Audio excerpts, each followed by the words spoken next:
السلام عليكم ورحمة الله وبركاته. الحمد لله والصلاة والسلام على رسول الله وعلى آله حزب الله وأصحابه جند الله، أما بعد، فأعوذ بالله من الشيطان الرجيم. بسم الله الرحمن الرحيم. يا أيها الذين آمنوا اتقوا الله حق تقاته ولا تموتن إلا وأنتم مسلمون. رب اشرح لي صدري ويسر لي أمري واحلل عقدة من لساني يفقهوا قولي. அன்பான சகோதரர்களே, பெரியவர்களே, தாய்மார்களே, அல்லாஹுடைய கிருபையால் நேற்றைய தினத்தில் உறவுகளோடு ஒட்டி வாழ வேண்டும் என்கிற அந்த தலைப்பில் சில செய்திகளை நாம் பகிர்ந்து கொண்டோம். அதனுடைய தொடராக இன்று உறவுகளை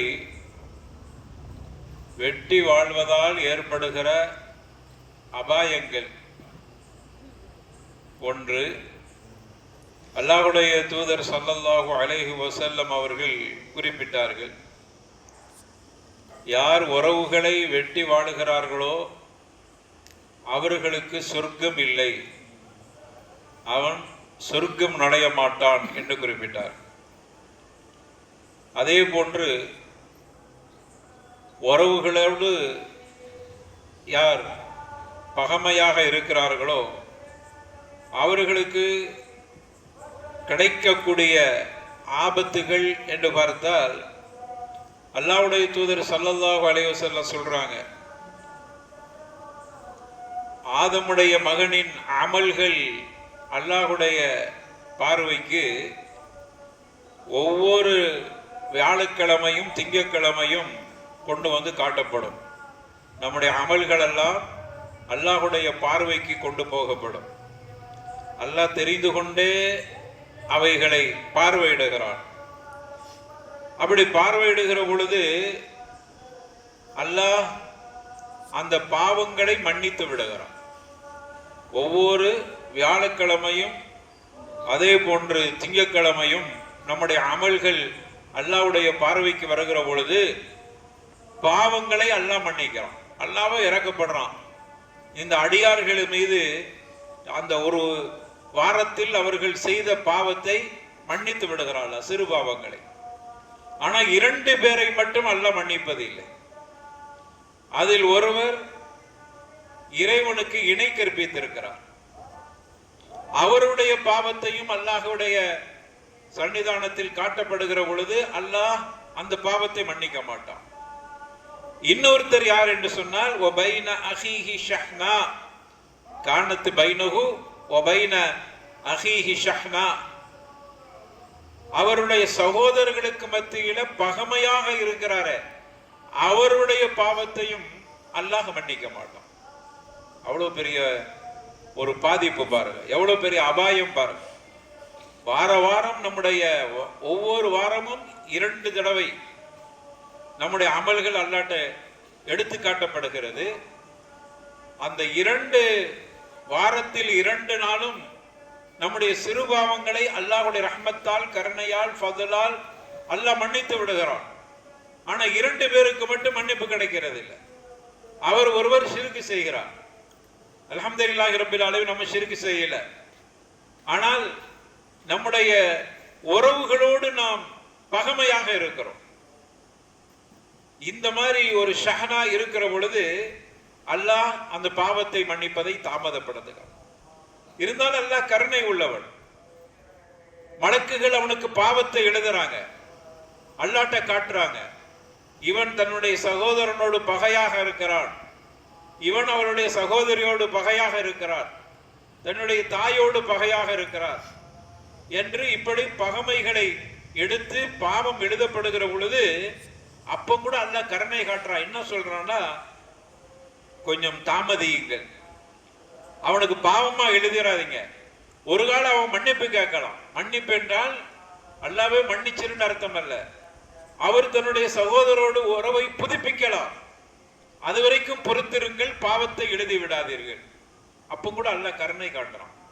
மன்னிக்கிறது இல்ல, கொஞ்சம் தாமதப்படுத்துகிறான். தாமதப்படுத்தியும் அவன் மன்னிக்க போகவில்லை. அவன் அதை மன்னித்து விட்டு புறம் தள்ளிவிட்டு உறவோடு அவன் ஒட்டி வாழ்வதற்கு விரும்பவில்லை. தன்மானம் தடுக்கிறது அவனுக்கு, அவனுடைய ஈவு அவனை தடுக்கிறது, அவனுடைய பெருமை தடுக்கிறது. நான் எவ்வளவு பெரிய ஆள், அவளோட மூத்தவன், நான் எப்படி போய் அவனிடத்துல போய் பேசுவது? அவர் வரட்டும், என்கிட்ட பேசட்டும் பார்க்கலாம். ஒரு காலம் அவர் பேச வந்தாலும் இவர் விரும்புறது இல்லை. காரணம், என்னுடைய அந்தஸ்து என்ன, என்னை எப்படியெல்லாம் பேசி இருக்கிறாய், எப்படியெல்லாம் விமர்சனம் செய்திருக்கிறாய். அவர்களுடைய பெருமை அவர்களை உறவாடுவதை விட்டு தடுக்கிறது. அதனால என்ன ஆபத்து தெரியுமா?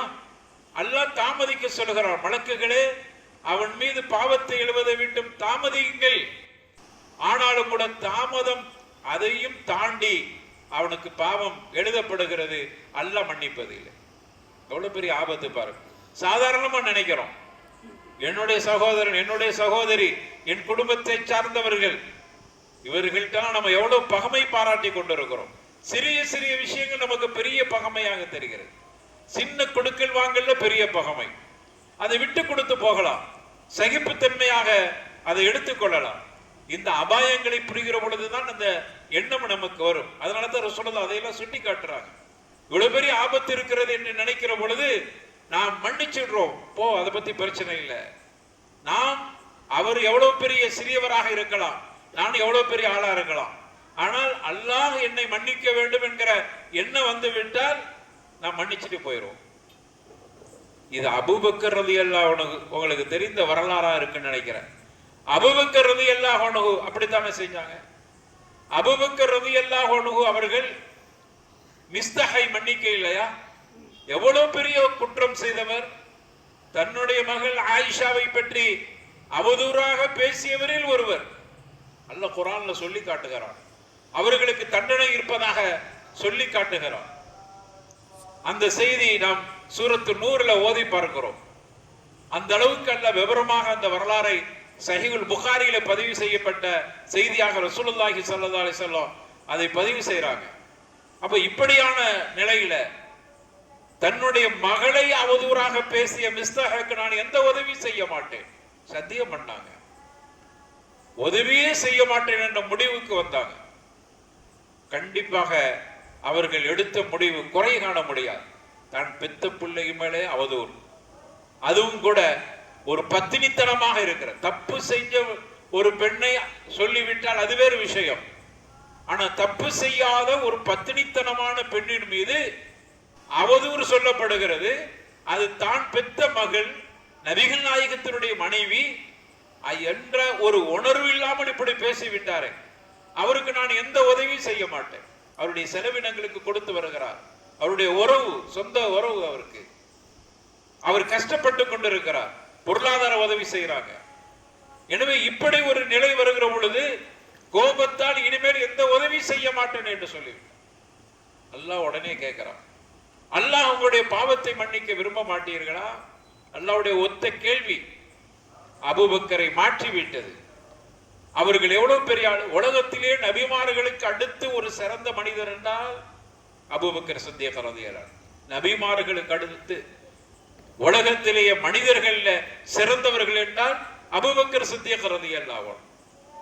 அவர்களே அவ்வளவு பெரிய அந்தஸ்து பெற்றார். ரசூலுல்லாஹி ஸல்லல்லாஹு அலைஹி வஸல்லம் சொன்னாங்க, அபூபக்கர் தஹலல் ஜன்னah, சொர்க்கவாசி என்று சொன்னார். அப்படிப்பட்ட அபூபக்கர், அல்லாஹ்வுடைய தூதர் ஸல்லல்லாஹு அலைஹி வஸல்லம் நேசிக்கிற அபூபக்கர், முதல் கலீஃபா அபூபக்கர், எல்லா நேரங்களிலும் அபூபக்கர் அபூபக்கர் என்றே ரசூலுல்லாஹி ஸல்லல்லாஹு அலைஹி வஸல்லம் அவர்கள் முன்னிலைப்படுத்திய அபூபக்கர். இப்படி எவ்வளவோ சிறப்பு இருக்கிறது. மிஸ்தஹ் ஒரு சிறிய சஹாபி, அவ்வளவுதான். இவருடைய அந்தஸ்து தனி. ஆனா இங்கு அந்தஸ்தை பார்க்கவில்லை, அல்லாஹ் என்னை மன்னிக்கணும். இதாங்க உறவு முறையில நாம் கடைபிடிக்க வேண்டிய அம்சம். அல்லாஹ் என்னை மன்னிக்க வேண்டும். மன்னிக்க வேண்டும் என்று சொன்னால் அவர் சிறியவராக இருந்தாலும் பரவாயில்லை, என்னுடைய சொந்தம், அவரோடு நான் ஒட்டி வாழ வேண்டும். நான் விட்டு கொடுத்து போகிறேன், நான் சகிப்புத்தன்மையோடு நடந்து கொள்கிறேன், நான் மன்னித்து விடுகிறேன். இந்த இந்த சிந்தனை வர வேண்டும். இதுதான் இங்கு குறிப்பிடப்படுகிறது. அதனால தான் ரசூலுல்லாஹி ஸல்லல்லாஹு அலைஹி வஸல்லம் சொல்றாங்க, உங்களுடைய நன்மைகள் எல்லாம், உங்களுடைய அமல்கள் எல்லாம் அல்லாஹ்விடத்தில் எடுத்து காட்டப்படுகிற நாள் ஒவ்வொரு வியாழக்கிழமையும் திங்கட்கிழமையும். அந்த நேரத்தில் குடும்பங்களை வெட்டி வாழுகிற ஒவ்வொருவர்களுடைய பாவங்களும் மன்னிக்கப்படாமல் தடுக்கப்படுகிறது. இவ்வளவு பெரிய ஆபத்து இருக்கிறது. இந்த செய்தி சஹீஹ் முஸ்லிம்ல பதிவு செய்யப்பட்டிருக்கிறது. அருமையானவர்களே, அபூபக்கர் சித்தீக் ரலியல்லாஹு அன்ஹு அவர்கள் இதை பார்த்து பயந்துதான் அவர்களுடைய சொந்தங்களை மன்னித்தார்கள், அவருக்கு தொடர்ந்து உதவி செய்தார்கள். அதே போன்று இன்னொரு செய்தியை பார்க்கிறோம், அபூதாவுதில் பதிவு செய்யப்பட்ட செய்தி. உலகத்தில் அல்லாஹ் குற்றம் செய்யக்கூடிய குற்றவாளிகளுக்கு தண்டனை கொடுப்பதை தாமதப்படுத்துகிறான். இந்த உலகத்துல பெரும்பகுதி தண்டனை கொடுக்கிறது இல்லை.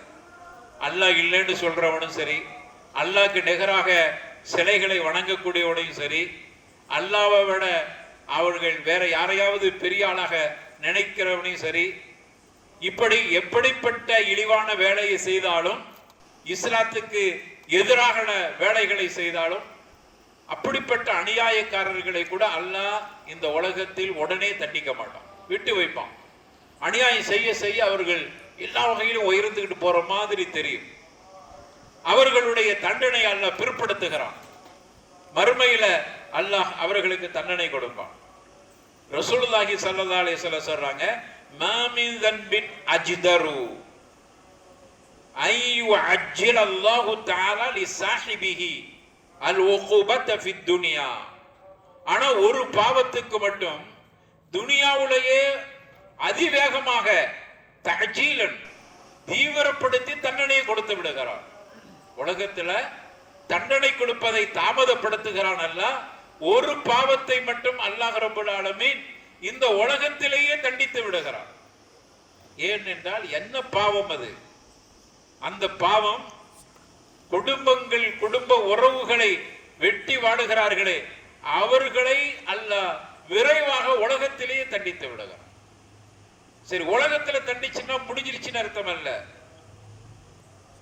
மா யத்தகிரு லஹு ஃபில் ஆகிரா, ஆகிரத்துல அவருடைய குற்றத்தை சேமித்து வைத்து அல்லாஹ் அவருக்கு தண்டனை கொடுக்கிறான். ஆகிரத்திலும் தண்டனை கிடைக்கும், இரட்டை தண்டனை. ஒரு தண்டனை துனியாவுலேயே கிடைக்கிறது, ஏதாவது ஒரு சிக்கலை அல்லாஹ் உருவாக்கி விடுவான்.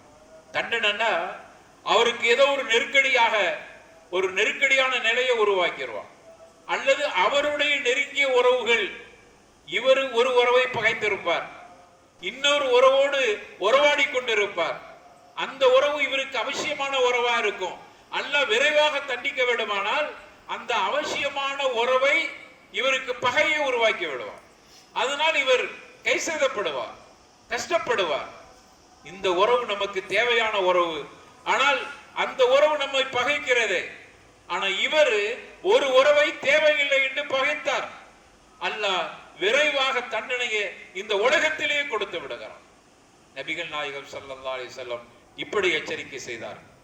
எனவே உறவை பேணுதல் என்பது அது மிகவும் வலியுறுத்தப்பட்ட செய்தியாக இருக்கிறது, ஈமானோடு சம்பந்தப்பட்டதாக இருக்கிறது, அல்லாஹ்வுடைய நேசத்துக்குரியதாக இருக்கிறது.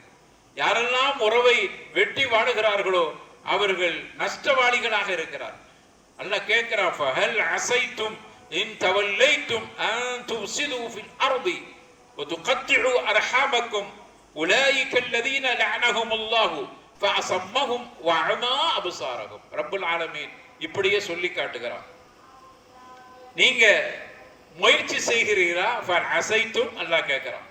நீங்க முயன்று கொண்டிருக்கிறீர்களா? புறக்கணித்து செல்வது, பூமியில குழப்பங்களை விளைவிப்பது. எங்கெல்லாம் குழப்பத்தை உலகத்தில் செய்யக்கூடியவர்கள் குழப்பவாதிகள் என்று சொல்கிறானோ அந்த இடத்தில பாருங்க, கத்திழு அரஹாமக்கும், குடும்ப உறவுகளை துண்டித்தவர். குடும்ப உறவுகளை துண்டிக்கக்கூடியவர்களை உலகத்தில் குழப்பம் செய்யவர்களோடு அல்லாஹ் ஒப்பிட்டு சொல்லுகிறான். குர்ஆன்ல இன்னொரு இடத்தில் அப்படித்தான் சொல்லுகிறான், துஃசிது ஃபில் அர்த், பூமியிலே குழப்பம் விளைவிக்கக்கூடியவர்.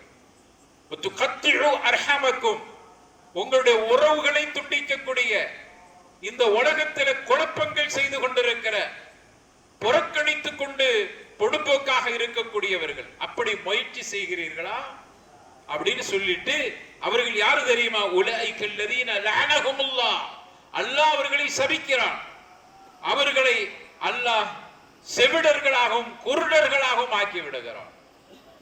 மறுமையில் அவர்களுக்கு கிடைக்கிற தண்டனையை பற்றி சொல்கிறான். அவ்வளவு தூரத்துக்கு அவர் கேவலப்படுத்தப்படுவார். இதெல்லாம் குடும்ப உறவுகளை வெட்டி வாழக்கூடியவர்களுக்கு இவ்வளவு தண்டனை இருக்கிறது. அதனால நமக்குள் குடும்பங்கள்ல சின்ன சின்ன விஷயங்களில் பகமையாக இருக்கிறவர்கள் அதை தொடர்ந்து விட வேண்டாம். நீங்களே மன்னிச்சுட்டு போங்க, நீங்களே உங்கள்கிட்ட விட்டு கொடுத்து போங்க, அவர்கள்ட்ட சலாம் சொல்லிட்டு முன்னேறி செல்லுங்க. உங்களில் சிறந்தவர் யாரு தெரியுமா? முதல்ல சலாமை கொண்டு யார் ஆரம்பிக்கிறாரோ. பகமை இருக்கிறது, இருவரும் ஒரு இடத்துல இருக்கிறார், இவருக்கும் அவருக்கும் பகமை. ஆனால் பகமையாக இருந்தவர்கள் ஒரு பக்கத்துல ஒரே இடத்துல சந்திக்கிற வாய்ப்பு கிடைக்கிற பொழுது நபிகள் நாயகம் ஸல்லல்லாஹு அலைஹி வஸல்லம் இப்படியே சொல்றாங்க, நம்மகிட்ட நடக்கிற அந்த காட்சியை சொல்லி காட்டுகிறார். அவர்கள் ஒரே இடத்துல சந்திக்கிறார்கள். சந்திக்கிற பொழுது இவரை பார்த்தாட நம்முடைய பகைமையின் பக்கத்துல இருக்கிறானே, நமக்கு பிடிக்காதவன் பக்கத்துல இருக்கிறானே என்று தன்னுடைய முகத்தை அப்படியே திருப்பிக் கொள்கிறார். பிடிக்காதவங்க அப்படி தானே, இவரை பார்த்தோடனே முகத்தை அப்படி திருப்பி, இவருக்கு சலாம் சொல்லக்கூடாது, பேசக்கூடாது, அப்படியே திருப்பி விடுகிறார். ஆனால் இந்த இருவர்களில் சிறந்தவர் யாரு தெரியுமா?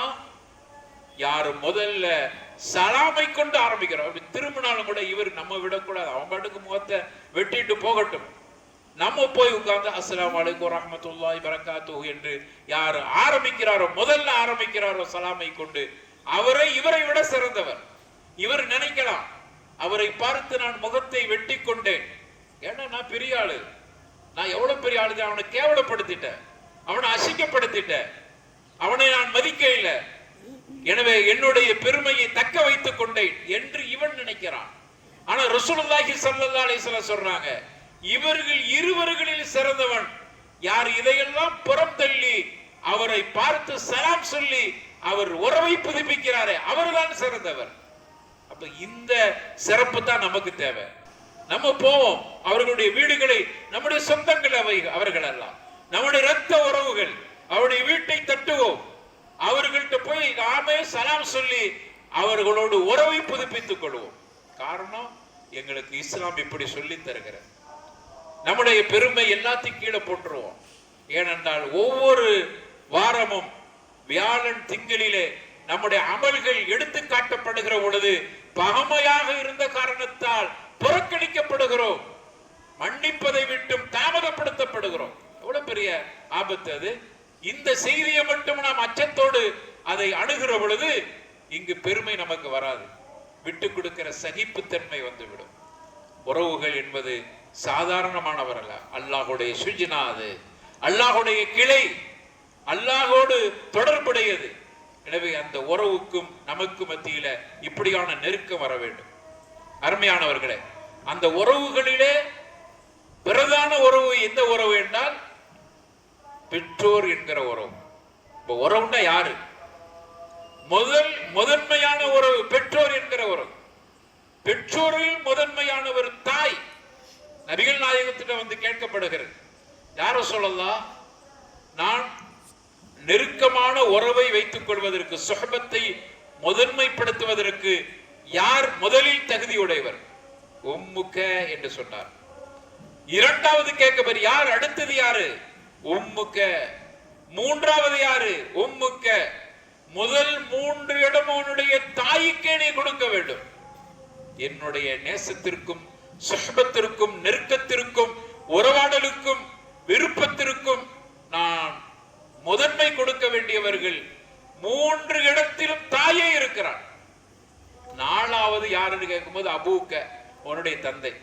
அப்ப முதல் 3 இடம் தாய்க்கும், 4வதாக தந்தைக்கும், அதற்கு பிறகுதான் உன்னுடைய மனைவி பிள்ளைகள் என்று அடுத்தடுத்து இந்த தர்தீபை இஸ்லாம் சொல்லி தருகிறது.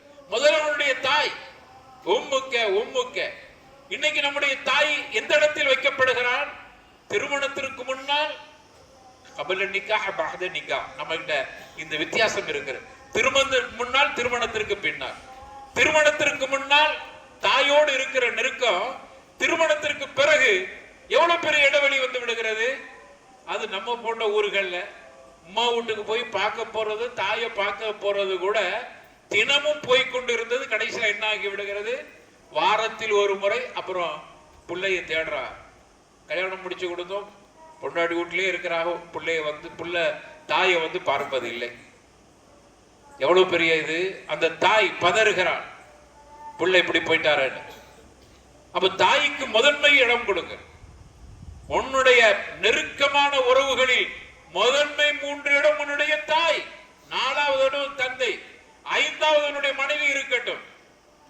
அந்த வித்தியாசத்தை நீங்கள் கொடுக்கிறது என்பது அன்புல பண்புல பாசத்துல வித்தியாசம் என்பதல்ல. அதுக்காக நம்ம நீ 5வது 6வது தான் உனக்கு இடம் என்று மனைவியை கொச்சைப்படுத்துவதற்கு இல்லை.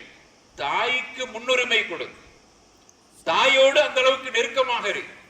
தாயுடைய துஆ உனக்கு தேவைப்படுகிறது. ஒரு தாய் தன்னுடைய பிள்ளைக்காக வேண்டி கையேந்து விட்டால் அல்லாஹ் அந்த துஆவை தட்டுவது இல்லை, அல்லாஹ் உடனே கபூல் செஞ்சுக்கிறான். எப்போ அந்த தாய் நம் மீது நேசத்தோடு துஆ செய்வார்கள், நீங்க அவங்க மேல பாசம் காட்டுகிற பொழுதுதானே, உன்னுடைய தாயை அரவணைக்கிற பொழுதுதானே. பாருங்க, குர்ஆன்ல அல்லாஹ் ரப்பல் ஆலமீன் இணைத்து இணைத்து சொல்லுகிற வசனங்கள் என்று எடுத்துட்டா 3 விஷயங்களை இணைத்து அல்லாஹ் சொல்கிறான். அதுல ஒன்று வகதா ரப்புக அல்லா தஅபுது இல்லா இய்யா, பெற்றோர்களை பற்றி சொல்கிறவள். எங்கெல்லாம் பெற்றோர்களுக்கு நீங்கள் அவர்களோடு நன்மை பாராட்ட வேண்டும் என்று எங்கெல்லாம் குர்ஆன் அல்லாஹ் சொல்கிறானோ அங்கெல்லாம் அல்லாஹ்வை தவிர வேறு யாரையும் வணங்கக்கூடாது என்று அல்லாஹ் இணைத்து சொல்வான். பெற்றோர்களுடைய நலம் விரும்பிகளாக நீங்கள் இருக்க வேண்டுமானால் இருக்க வேண்டும் என்று வலியுறுத்தி விட்டு அல்லாஹ்வை தவிர வேற யாரையும் வணங்கக்கூடாது என்பதை அல்லாஹ் கட்டளையாட்டிருப்பான். இங்க இதை சொல்லிட்டு அடுத்தது அல்லாஹ்வுடைய வணக்கத்தை பற்றி சொல்லுவான். இதை இப்படி இணைத்து இப்னு அப்பாஸ் ரலியல்லாஹு அன்ஹு சொல்றாங்க, இது அல்லாஹ் கொடுக்கிற முக்கியத்துவம். அல்லாஹ்வை வணங்கணும், இணை கற்பிக்க கூடாது என்று சொல்லுகிற வசனத்திற்கு முன்னாடி உன்னுடைய பெற்றோர்களிடத்தில் நல்ல முறையில் நடந்துகள் என்று அல்லாஹ் வலியுறுத்துகிறான். ரெண்டை இணைத்து சொல்கிறான். அதே போன்று இன்னொரு இடத்துல அல்லாஹ் இணைத்து சொல்லக்கூடிய இன்னொரு அம்சம், எங்கெல்லாம் அத்தியுல்லாஹ் என்று சொல்றானோ அதுக்கு அடுத்து கண்டிப்பாக அத்தியுர் ரசூல், அல்லாஹ்வுக்கு நீங்கள் வழிபடுங்கள், கட்டுப்பட்டு நடங்கள் என்று சொல்லுகிற இடத்தில் எல்லாம் அல்லாஹ்வுடைய தூதருக்கு கட்டுப்பட்டு நடங்க. அல்லாஹ்வை சொல்லிட்டு அடுத்து அல்லாஹ்வுடைய தூதரை சொல்லுவான். இது 2வது. 3வதாக இணைத்து சொல்லக்கூடிய வசனம் எடுத்துக்கொண்டால் அகிமுஸ்ஸலா என்று எங்கெல்லாம் சொல்றானோ, தொழுகையை நிலைநிறுத்துங்கள் என்று எங்கெல்லாம் சொல்றானோ அங்கெல்லாம் வாத்து ஜக்கா, ஜக்காத்தை கொடுத்து வாருங்கள் என்று அல்லாஹ் ரப்பல் ஆலமீன் சொல்வான். இப்னு அப்பாஸ் ரலியல்லாஹு அன்ஹுமா ரயீசுல் முஃபஸ்ஸிரீன் இந்த 3 வசனங்களையும் எடுத்து நமக்கு அதை முன்னுரிமைப்படுத்தி காட்டுறார். இதிலிருந்து என்ன புரிகிறோம் என்றால், பெற்றோர்களிடத்தில் நல்ல முறையில் நடந்து கொள்வது என்பதை அல்லாஹ் மிக மிக நேசிக்கிறான். எனவே தான் தன்னை வணங்க வேண்டும் என்ற வசனத்தை சொல்லுகிற பொழுதெல்லாம் அதற்கு முன்னாடி தாயிடத்தில் நல்ல முறையில் நடந்து கொள், தந்தையிடத்தில் நல்ல முறையில் நடந்து கொள், பெற்றோர்களிடத்தில் நல்ல முறையில் நடந்து கொள் என்று சொல்லிட்டு தான் அல்லாஹ் ரப்பல் ஆலமீன் அல்லாஹ்வை தவிர வேற யாரையும் வணங்கக்கூடாது என்கிற கட்டளை அல்லாஹ் கொடுத்திருக்கிறான். அப்ப அதோடைய முக்கியத்துவத்தை புரிந்து கொள். நம்மள ஷிர்க் கூடாது, ஏகத்துவத்தில் இருக்கணும் அப்படிங்கிறத எவ்வளவு தூரத்துக்கு நாம் கடைபிடிக்கணும்னு ஆசைப்படுகிறோமோ கடைபிடிக்க வேண்டும். அதே போன்று உன்னுடைய பெற்றோர்களிடத்தில் நல்ல முறையில் நடந்து கொள்ளுங்கள் என்கிறது அதற்கு முன்னாடி சொல்லப்பட்டிருக்கிறது. அதை வசதியா மறந்துறோம். அப்போ பெற்றோர்கள் அந்த இடத்தில் கொண்டு வந்த முதல் நம்முடைய உறவுகளில் முதன்மையானவர்கள், முன்னிலைப்படுத்தப்பட வேண்டியவர்கள் நமது பெற்றோர்கள். அவர்களுடைய மனம் போன்ற மாதிரி நடந்து விடக்கூடாது. அவர்களுடைய துஆவுக்கு பாத்திரமானவர்களாக நாம் இருக்க வேண்டும். கண்டிப்பாக ஒரு தாய் தன்னுடைய பிள்ளைக்காக வேண்டி நன்மையை நாடி துஆ செய்வார். எல்லா நபிமார்களும் தன்னுடைய பெற்றோர்களுக்காக வேண்டி துஆ செஞ்சிருக்கிறார். நூஹ் அலைஹிஸ்ஸலாத்து வஸ்ஸலாம் ரப்பி இக்ஃபிர்லி வ லிவாலிதைய, இப்ராஹிம் அலைஹிஸ்ஸலாத்து வஸ்ஸலாம் யா அபதி லா தஅபுதி ஷைத்தான், ஈசா, யஹ்யா என்று இப்படி எல்லா நபிமார்களும் பெற்றோர்களை முதன்மைப்படுத்தி இருக்கிறார். பெற்றோர்களுக்காக வேண்டி துஆ செஞ்சிருக்கிறார். பெற்றோர்களுடைய மறுமை வாழ்க்காக வேண்டி கவலைப்பட்டிருக்கிறார். மறுமை வாழ்க்காக வேண்டி கவலைப்படுகிற அவர்கள் துனியாவுடைய வாழ்க்கைக்கு எவ்வளவு கவலைப்பட்டிருப்பார். அதான் முதன்மை. அதுக்கு அடுத்தது மறுமை வாழ்க்கை. அப்ப இப்படி பார்க்கிற பொழுது நபிமார்களுடைய சுண்ணாவாக இருக்கிறது பெற்றோர்களிடத்தில் நல்ல முறையில் நடந்து கொள்ள வேண்டும் என்பது. எனவே இந்த அடிப்படையில நமக்கு வலியுறுத்தப்பட்டிருக்கிறது. ரசூலுல்லாஹ்ட்ட கேட்கப்படுகிறது, ஐயுல் அமலி அஹப்பு இலல்லாஹி தஆலா, அல்லாஹ்வுக்கு மிக விருப்பமான ஒரு அமலை சொல்லுங்கள் யா ரசூலல்லாஹ். அல்லாஹ்வுடைய தூதர் சொன்னாங்க அஸ்ஸலா அப்படின்னாங்க. அஸ்ஸலாத்து அலா வக்திஹா, தொழுகையை அதனுடைய முதன்மை நேரத்தில் தொழ வேண்டும் சொல்லிட்டு, சும்மா அடுத்து எதுன்னு கேட்கும்போது பிர்ருல் வாலிதைன்னு சொன்னாங்க. தொழுகைக்கு அடுத்து பெற்றோர்கள்ட்ட நல்ல முறையில் நடந்து கொள், பிர்ருல் வாலிதை. அல்லாஹ்வுடைய தூதர் ஸல்லல்லாஹு அலைஹி வஸல்லம் வலியுறுத்தி சொன்னார்.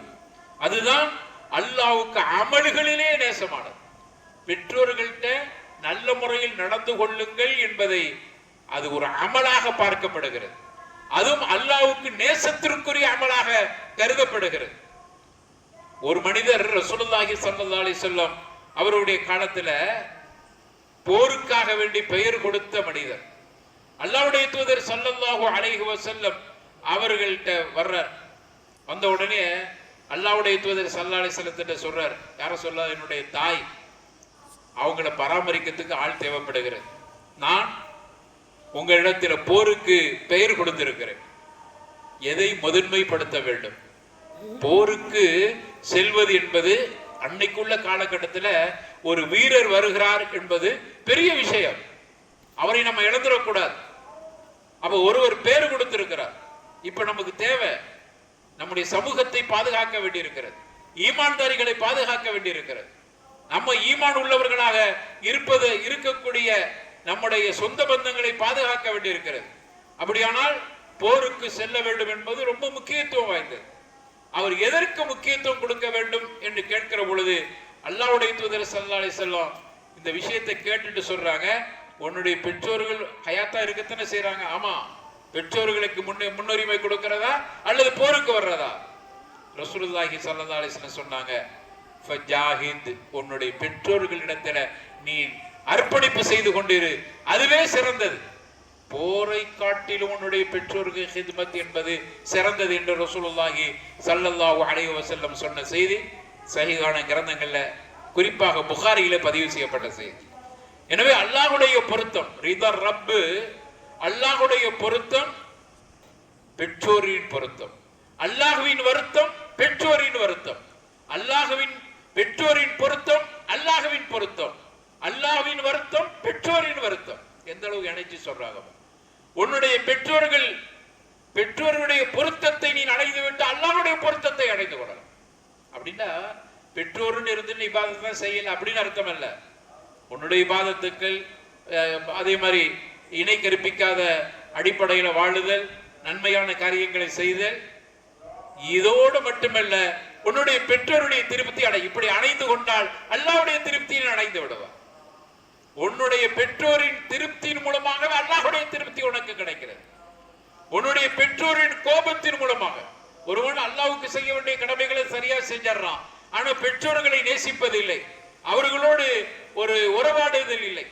அவர்கள் விரும்புறாங்க மகன் தன் பக்கத்தில் அமர்ந்து பேச வேண்டும், தன்னுடைய மகன் என்னை பற்றி விசாரிக்க வேண்டும், அவனிடத்தில் நான் எல்லா வகையான விஷயங்களையும் பகிர்ந்து கொள்ள வேண்டும். ஒரு தாய் அப்படி ஆசைப்படுறாங்க. எந்த பிள்ளையும் அதற்கு ஈடு கொடுப்பதில்லை, ஒரு சிலரை தவிர, அல்லாஹ் ரஹ்மத் செய்தவர்களை தவிர. அப்ப இப்படியான பொருத்தத்தை அடையாமல் அல்லாஹ்வுடைய பொருத்தத்தை அடைய முடியும்.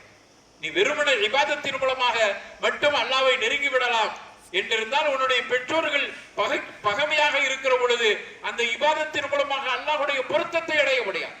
பெற்றோருடைய பொருத்தத்தை நீ அடையாத வரைக்கும், பெற்றோருடைய வருத்தம் இருக்கவே அல்லாஹ்வுடைய பொருத்தம் உனக்கு எப்படி கிடைக்கும்? இதைத்தான் நபிகள் நாயகம் ஸல்லல்லாஹு அலைஹி வஸல்லம் சுட்டி காமித்தார். எனவே நம்முடைய பெற்றோர்கள் மிக முக்கியமான இடத்தில் இருக்கிறார்கள். அவர்களை நான் நேசிப்பது கடமையாக இருக்கிறது, அவர்களுக்கு பணிவிடை செய்வது கடமையாக இருக்கிறது, அவர்களுடைய துஆவுக்கு நாம் நம்மை ஈடுபடுத்திக் கொள்வது கடமையாக இருக்கிறது. அவர்களுக்காக வேண்டி நாம் எதை அவங்க கேட்கிறத கொடுக்க, உமாக்கு இவ்வளவுதான் செலவுக்கு கொடுக்குற அப்படின்னு இருக்கக்கூடாது. உம்மாவுக்கு எவ்வளவு விருப்பம் அதை கொடு. நீ சிறுவராக இருக்கிற பொழுது உனக்காக எவ்வளவு அர்ப்பணிப்புகளை அந்த பெற்றோர்கள் செய்திருக்கிறார். அதை கொஞ்சம் நினைச்சுப்பார். உன்னுடைய தாய் எவ்வளவு தூரத்துக்கு உன்னை ஆளாக்கி இருக்கிறார்.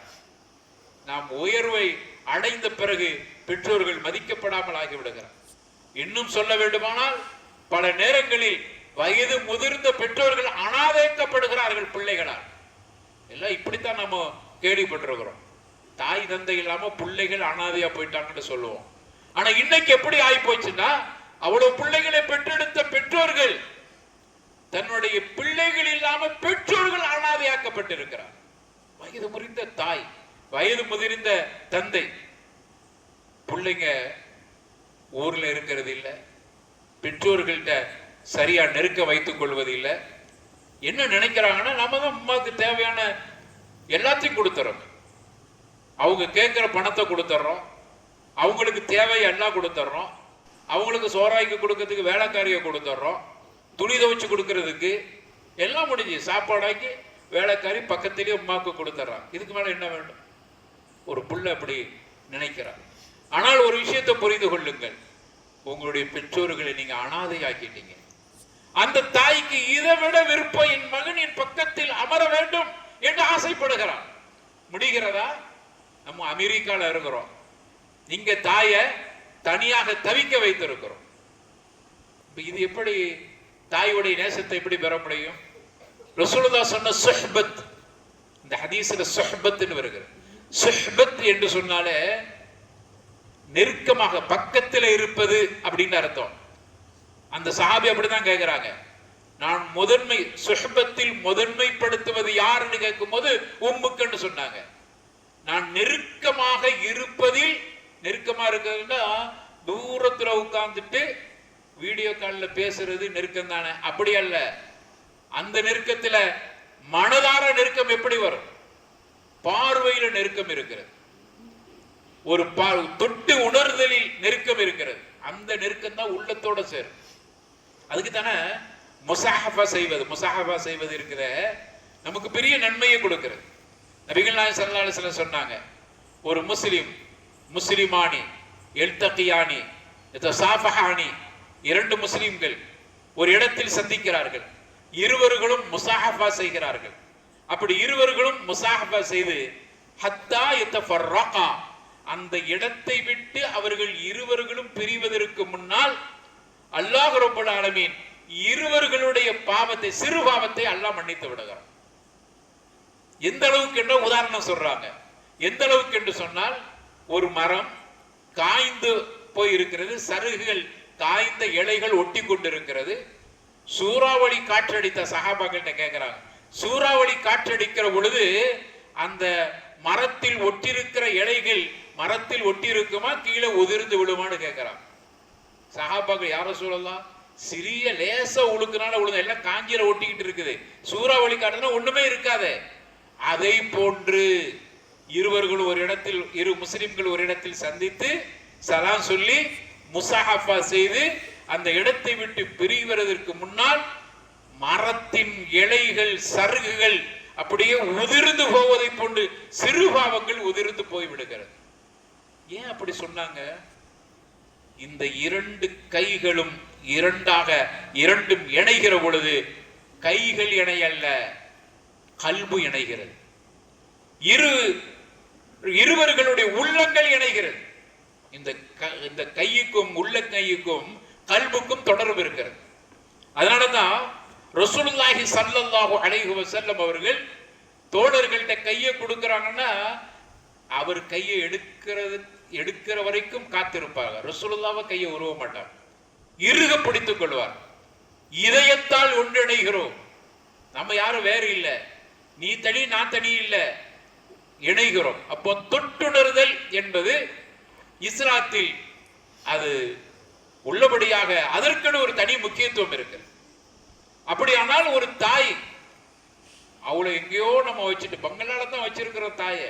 கார் இருக்குது, டிரைவர் இருக்கிறார், சோறாக்கி கொடுக்கிறதுக்கு வேலைக்காரி இருக்கிறாங்க, தேவையானது எல்லாமே வந்து கிடைக்கிறது. அதை தாண்டி அந்த தாய் இடத்தில் போய் கேட்டு பாருங்கள், என் பிள்ளைய எதுல பார்த்துட்டு இருக்கிற, வீடியோ காலில் பார்த்துட்டு இருக்கிற, பிள்ளையை பார்த்து ரொம்ப நாள் ஆச்சு. அந்த தாய்க்கு ஆசை தன்னுடைய பிள்ளையை பக்கத்தில் தொட்டுணர்ந்து அவர்கிட்ட பேசணும், அவருடைய தலையை தடவி கொடுக்கணும், அவருடைய மேனியை தடவி கொடுக்கணும். அந்த தாய் ஆசைப்படுகிறார். இதான் சொல்லுகிறோம், பிள்ளைகளால் பெற்றோர்கள் அனாதையாக்கப்பட்டு விட்டார். எவ்வளவு பெரிய கொடுமை! இதை தாங்கிக் கொள்ள முடியாது இந்த கொடுமை. எல்லா பரக்கத்து இருக்கு, அந்த பரக்கத்து இருந்து எதற்கு? இந்த உள்ளத்துல ஒரு ராகத்து இல்லையே. அப்ப இப்படியான நிலையையும் பார்க்கிறோம். இங்க நம்ம சேர்ந்து வாழுதல், சேர்ந்து உறவை புதுப்பித்துக் கொள்ளுங்கள், உங்களுடைய உறவோடு ஒட்டி வாருங்கள், ஒட்டி வாழுங்கள் என்னெல்லாம் வலியுறுத்தப்படுகிறது. ஒட்டி வாழுதல் என்பது வீடியோக்கள் உள்ளது. ஒட்டி வாழுங்கள் எப்படி வரும்? அப்போ பெற்றோர்கள் விஷயத்தில் நாம் இப்படிப்பட்ட ஒரு தவறை செய்து கொண்டிருக்கிறோம். நபிகள் நாயகத்துக்கிட்ட ஒரு மனிதர் வருகிறார். இப்னு உமர், அப்துல்லாஹ் இப்னு உமர் ரலியல்லாஹு அன்ஹுமா வரதாஹுமா அவங்க அறிவிக்கிறாங்க. வந்து இன்னி அஸப்து தன்பன் அதீமன், அல்லாஹ்வுடைய தூதரே நான் ஒரு பெரிய பாவம் செஞ்சிட்டேன். ஃபஹல்லி தௌபா, எனக்கு ஏதாவது மன்னிப்பு இருக்குதான்னு கேட்கிறார். ஒரு பெரிய பாவம் செஞ்சிட்டேன், ஏதாவது மன்னிப்பு இருக்குதா? உடனே அல்லாஹ்வுடைய தூதர் ஸல்லல்லாஹு அலைஹி வஸல்லம் கேட்டாங்க, ஹல்லக மின்ஹும், உனக்கு தாய் இருக்குதாப்பான்னு கேட்டாங்க. அந்த பாவம் என்னன்னு சொல்லப்படல. ஆனா ரசூலுல்லாஹ் திருப்பி கேட்கிறாங்க, நீ பெரிய பாவம் செஞ்சிட்டா சரி, அதுக்கு தௌபா இருக்கான்னு கேட்கிறா. அதற்கான தௌபா பரிகாரம் உனக்கு தாய் இருக்கிறான்னு திரும்ப கேள்வியா கேட்கிறார். அப்போ அவரு இல்ல, எனக்கு தாய் இல்ல, தாய் மொத்தா போயிட்டாங்க. திரும்ப கேட்கிறாங்க, ஹல்லக மின் ஹாலா, அல்லது உனக்கு சாட்சி இருக்குதான்னு கேட்கிறாங்க. ஹாலத், உங்க உம்மாட தங்கச்சி இருக்குதா? ஹாலத்து சாட்சிக்கு சொல்லலாம், பெருமாவுக்கு சொல்லலாம், உம்மாட லாத்தாவுக்கு சொல்லலாம், தங்கச்சிக்கு சொல்லலாம். அப்போ உங்களுடைய தாயின் சகோதரி இருக்கிறாங்களா? உடனே அவர் சொல்ல, நஅம், ஆமா இருக்கிறாங்க. ஃபபிர்ரஹா, அவள்கிட்ட நல்ல முறையில் நடந்துக்க, நல்ல மன்னிச்சிருவான், அல்ல இறக்கப்படுறான். உன்னுடைய தாய்க்கு நீ செய்கிற பணிவிடை, தாயுடைய அந்தஸ்துல காலத்து இருக்கிறார். உங்களுடைய சாட்சியோ பெருமாவோ உங்களுடைய தாயுடைய மனசில் இருக்கிற அந்தஸ்துல இருக்கிறார். எனவே அவளுக்கு நல்ல அவளோடு உறவாடு. அவள்கிட்ட நன்மை செய்யண்டா அவளுக்கு பக்கத்துல போய் உட்கார்றதா அவளுக்கு இப்ப தேவை. ஒரு தாயிட்ட போய் கேளுங்க, என் பிள்ளை என்கிட்ட அழகா பேசுனா, அன்பா பேசுனா போதும். நம்மகிட்ட பெருசா ஒண்ணு எதிர்பார்க்க மாட்டான். நம்ம கிட்ட நாம அவங்கள்ட்ட அன்பா பேசணும் என்பதைத்தான் எதிர்பார்க்கிறோம். நீ அவள்கிட்ட நல்ல பேச, உம்மாவுடைய அந்தஸ்துல இருக்கக்கூடியவங்க, தாயோட இல்ல, உன்னுடைய அந்த பாவத்திற்கு அதுவே பரிகாரம். அல்லாஹ் உன் மீது கருணை காட்டி அல்லாஹ் மன்னிக்க. அந்த தாய் என்ன செய்வாங்க, அல்லது தாயோட அந்தஸ்துல இருக்கிறவங்க என்ன செய்வாங்க, உனக்காண்டி துவா செய்வாங்க. அல்லாஹ் என் பிள்ளைக்கு எல்லா சிறப்பையும் கொடு, அதெல்லாம் ஒரு தாய் துவா செய்ய போறாங்க. வேற என்ன செஞ்சிருவாங்க? அது அல்லாஹ் அதை கருணையோடு ஏற்றுக்கொள்கிறான். இவ்வளவு பெரிய சிறப்பு இருக்கு திருமீதியில. இந்த செய்தி பதிவு செய்யப்படுகிற இமாம் அல்பானி இதை சஹீஹாக இந்த ஹதீஸை பதிவு செஞ்சிருக்கிறார். எனவே அருமையானவர்களை, இப்படிப்பட்ட ஒரு நிலை பெற்றோர்களுடைய நிலை இன்னைக்கு உள்ள காலகட்டத்தில் இருக்கிறது. ஏன்னா இந்த வகையிலையும் தாயை நாம் கொச்சைப்படுத்துகிறோம், நோவினைப்படுத்துகிறோம். அது மிகப்பெரிய ஒரு பாவமா இருக்கு. ரசூலுல்லாஹி ஸல்லல்லாஹு அலைஹி வஸல்லம் சொல்லும்போது அக்பருல் கபாயிர்னாங்க, பாவங்களில் பெரும் பாவம். பெரும் பாவங்களுடைய வரிசையாக சொல்லுகிற பொழுது ஒகோக்குல் வாலிதை, பெற்றோர்களை கொடுமைப்படுத்துதல், அவர்களை நோவினைப்படுத்துதல், அவர்களை தொல்லைப்படுத்துதல், அவருடைய மனசு நோகிற மாதிரி நடக்கும். பெற்றோரை சீ என்று கூட சொல்லக்கூடாது. குர்ஆன் சொல்லுது, சீ என்கிற வார்த்தை கூட அந்த பெற்றோரை நீ கொச்சப்படுத்தி விட்டால், நோவினப்படுத்தி விட்டார். உன்னுடைய தாய் தந்தை என்று சொல்லக்கூடியவர்கள் அவ்வளவு பெரிய மனுஷில் இருக்கிறாங்க, அவ்வளவு பெரிய இடத்துல இஸ்லாம் பார்க்கிறது, அவர்களை அந்த இடத்துல வைத்திருக்கிறது. எனவே நீ என்ன அமல் செய்தாலும் சரி, உன்னுடைய அமல் கபூல் செய்யப்பட வேண்டுமானால் உன்னுடைய தாயுடைய துவா இருக்கணும், தந்தையுடைய துவா இருக்கணும். தாயும் தந்தையும் பகைத்து விட்டு நீ எத்தனை தடவை உம்ரா போனாலும் அது செல்லுபடி ஆகாது, அல்லாஹ் ஏற்றுக்கொள்ள மாட்டான். இங்க தாயை நோவினப்படுத்தி இருக்கிறாய், தாயுடைய மனசை நீ மிகப்பெரிய பாதிப்புக்குள்ளாக்கி இருக்கிறாய். அப்படியானால் அந்த இபாதத்துகளுக்கு எந்த மரியாதையும் இல்லாமல் ஆகிவிடுகிறது. எனவே தாய் அனாதையாக்கப்படுவதிலிருந்து நாம் பாதுகாத்துக் கொள்ள வேண்டும். மனைவி வந்த பிறகு தாயை வைக்கிற இடம் வேற, மனைவியை வைக்கிற இடம் வேற. நீங்க மனைவி மேல பாசமாயிருங்க, அன்பாயிருங்க. இஸ்லாம் அன்பா இருக்க சொல்லுது. அவளுக்கு கொடுக்க வேண்டிய அந்த தாய் மனைவிக்கு கொடுக்க வேண்டிய எல்லாத்தையும் கொடுங்க. அவளுக்கு கொடுக்க வேண்டிய அன்பை கண்டிப்பாக கொடுக்க வேண்டும். ஆனால் எந்த வகையிலும் உங்களுடைய தாய் குறை வைக்கப்படக்கூடாது. உங்களுடைய மனைவியுடைய பாசம் தாயுடைய பாசத்தை குறைத்து விடக்கூடாது. அப்படியானால் அவ்வளவு தூரத்துக்கு உன்னுடைய தாயை நீ நேசிக்க வேண்டும். உன்னுடைய தாய் அந்த அளவுக்கு பாதுகாக்கப்பட வேண்டியவர். தந்தையும் அதே இடத்தில் இருக்கிறார். ஏன்னா தாய்க்கு நபிகள் நாயகம் ரசூலுல்லாஹி ஸல்லல்லாஹு அலைஹி வஸல்லம் முதல் 3 இடத்தை கொடுத்துட்டு அடுத்து 4வது தந்தைக்கு கொடுத்திருக்கிறார். வேற யாருக்கும் முதன்மை இடம் இல்லை. அப்போ அவர்கள் எவ்வளவு தூரத்துக்கு நாம் நேசத்துக்குரியவராக, அவர்கள்ட்ட எந்த அளவுக்கு நம்ம ஒட்டி இருக்க வேண்டும். அவர்களுக்கு கொடுப்பதில் கணக்கு பார்த்தல் கூடாது. தாய் கேட்கிறத கொடுங்க. நம்மகிட்ட பறக்கத்தை அவங்கள தாயை பொறுத்தவரையில அவர்களும் நம்முடைய தேவையை, நம்முடைய செலவினங்களை எல்லாம் உணர்ந்துதான் நடந்து கொள்ள வேண்டும். நடந்து கொள்வார்கள். ஆனா அவர்களுக்கு நீ திருத்தம் செய்வதை விட நீ ஒழுங்கா முதல்ல நட. உன் தாய் கிட்ட நீ அந்த அளவுக்கு பாசமா நடந்துக்க. அப்படி நடக்கிற பொழுது அந்த தாயுடைய துவா கண்டிப்பாக அல்லாஹ் இடத்துல ஏற்றுக்கொள்ளப்படும், கபூல் செய்யப்படும். தாய் பதுவா செஞ்சாங்கன்னு வைங்க, பதுவா செய்ய மாட்டாங்க லேசுக்குள்ள. ஆனா பதுவா செஞ்சாங்கன்னு வைங்க, இந்த உலகத்திலேயே உடனடி தண்டனை. நபிகள் நாயகம் ஸல்லல்லாஹு அலைஹி வஸல்லம் சொன்னாங்க, ஒரு பிள்ளைக்கும் தாய்க்கும் மத்தியில உண்டான தாயை நோவினப்படுத்தக்கூடிய, பெற்றோரை நோவினப்படுத்தக்கூடிய பிள்ளைகளுக்கு கொடுக்கப்படுகிற தண்டனை உடனடியாக இந்த உலகத்திலேயே கொடுக்கப்பட்டு, உன் தாயை நீ கொடுமைப்படுத்தினால், உன் தந்தையை நீ கொடுமைப்படுத்தினால், உன்னுடைய பிள்ளைகள் இந்த உலகத்திலேயே நீ அதே போன்று உன்னுடைய பிள்ளையால் வெறுக்கப்படுவார். இதான் அதுக்கு அல்லாஹ் உடனுக்குடன் கொடுத்து விடுகிறான். அப்ப இதை கவனத்தில் வைத்துக் கொள்ள வேண்டும். நம்முடைய பெற்றோர்கள் அவ்வளவு பெரிய ஒரு இடத்தில் இருக்கிறார்கள். அவர்கள் தான் நம்முடைய உறவுகளில் முதன்மையானவர்களாக இருக்கிறார். அப்படியானால் பெற்றோர்கள் எப்படி இருக்கணும், அதுக்கும் இருக்கிற பிள்ளைகளை எப்படி வளர்க்கணும், பிள்ளைகள் விஷயத்துல பெற்றோர்கள் எப்படி பிள்ளைகளை வார்த்தை எடுத்திருக்கிறார். ஒழுங்கா நீங்க பிள்ளைகளை வளர்க்க இல்லைங்கிறதும் அந்த கோளாறு. அதையும் நம்ம சுட்டி காட்ட விரும்புகிறோமா இல்லையா?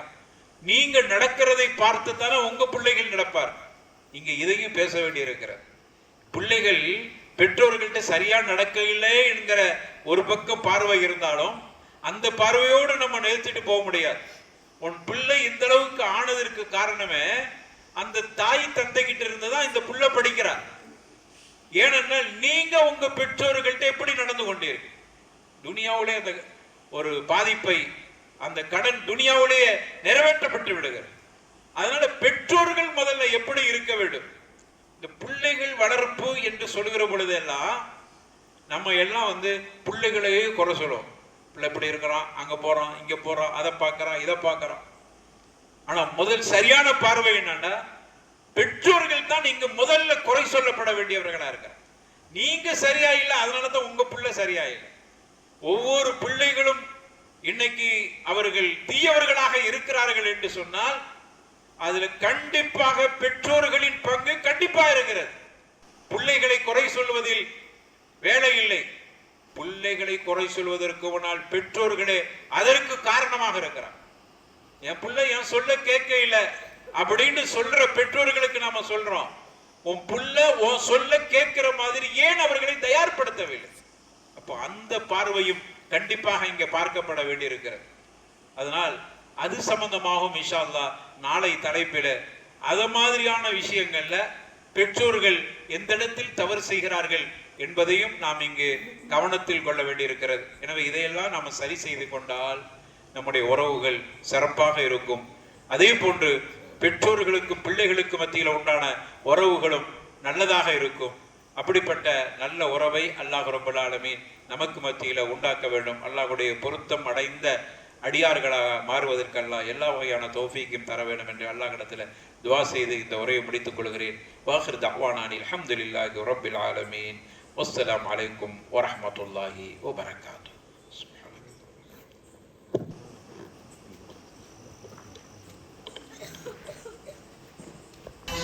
அஸ்ஸலாமு அலைக்கும்.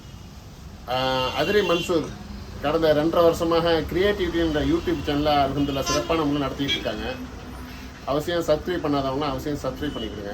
குறிப்பாக இதில் என்னென்ன நடக்குதுண்டாக்கா, என்னென்ன விஷயங்கள் இதில் கொண்டு வர்றாருண்டாக்கா, நம்ம மண்ணுடைய அதிராமருடைய அரசியல் நிகழ்வு, மார்க்க விஷயங்கள், கல்வி சம்பந்தமான நிகழ்வு, அப்புறம் கல்யாண விசேஷங்கள் நிகழ்வு, அப்புறம் விளையாட்டு சம்பந்தமான எல்லா நிகழ்வுகளும் அது எல்லாம் ஊரோட ஒன்றி போய் அருமையான முறையில் ஒன்று செஞ்சுட்டு இருக்காப்புல. அதனால் நான்லாம் அதெல்லாம் சப்ஸ்கிரைப் பண்ணி பார்த்துக்கிட்டு இருக்கேன். ஊருடைய தேவைகள் எல்லாத்தையும் பார்த்துக்கிட்டு இருக்கேன். ரொம்ப சந்தோஷமாக இருக்குது எனக்கு. அதுபோல் நீங்களும் ஊரில் உள்ளவங்களும் சரி, வெளிநாட்டில் உள்ளவங்களும் சரி, வெளியூரில் உள்ளவங்களும் சரி, ஊருடைய விஷயங்களையும் தேவையை நீங்கள் பார்த்து அறிய ஆசைப்பட்டாக்க அவசியம்